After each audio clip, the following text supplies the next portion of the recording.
Tonight, I can report to the world that the strikes were a spectacular military success.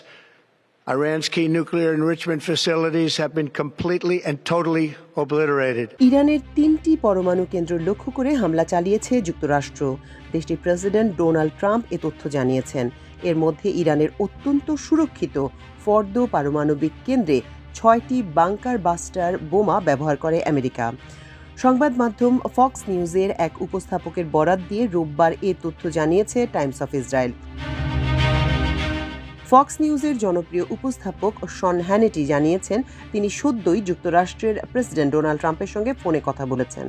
Trump তাকে জানিয়েছেন, ইরানের পাহাড়ের নিচে থাকা গোপন ফর্দো পারমাণবিক স্থাপনায় যুক্তরাষ্ট্র 6টি বাংকার বাস্টার বোমা ব্যবহার করে। এর আগে ধারণা করা হয়েছিল, এই সুরক্ষিত স্থাপনাটি ধ্বংস করতে হয়তো 2টি বাংকার বাস্টার বোমা যথেষ্ট হবে, কিন্তু ট্রাম্পের ভাষ্য অনুযায়ী বাস্তবে প্রয়োজন হয়েছে 6টি। হ্যানিটি আরও বলেন, যুক্তরাষ্ট্রের সাবমেরিন থেকে 30টি টমাহক ক্ষেপণাস্ত্র ছোড়া হয়েছে। নাতাঞ্জ ও ইস্পাহান অঞ্চলের পারমাণবিক স্থাপনাগুলোকে লক্ষ্য করে ওই ক্ষেপণাস্ত্রগুলো ছোড়া হয়।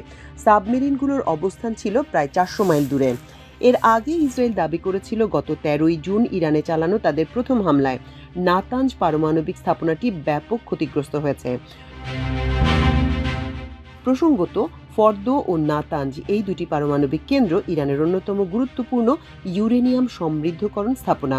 যুক্তরাষ্ট্র ও ইসরায়েল বহুদিন ধরে এই দুটি কেন্দ্রকে ইরানের পারমাণবিক কর্মসূচির মূল ভিত্তি হিসেবে দেখে আসছে। স্থানীয় সময় শনিবার রাত 10টায় দেয়া এক ভাষণে ট্রাম্প বলেন, এই হামলা চালানোতে ইসরায়েল ও যুক্তরাষ্ট্র একটি টিম হিসেবে কাজ করেছে। তিনি ওই ভাষণে নেতানিয়াহুকে অভিনন্দনও জানান। ট্রাম্প বলেন, তাদের হামলার তালিকায় ইরানের আরও বহু স্থাপনা রয়েছে। মাল্টিমিডিয়া ডেস্ক, আমার দেশ।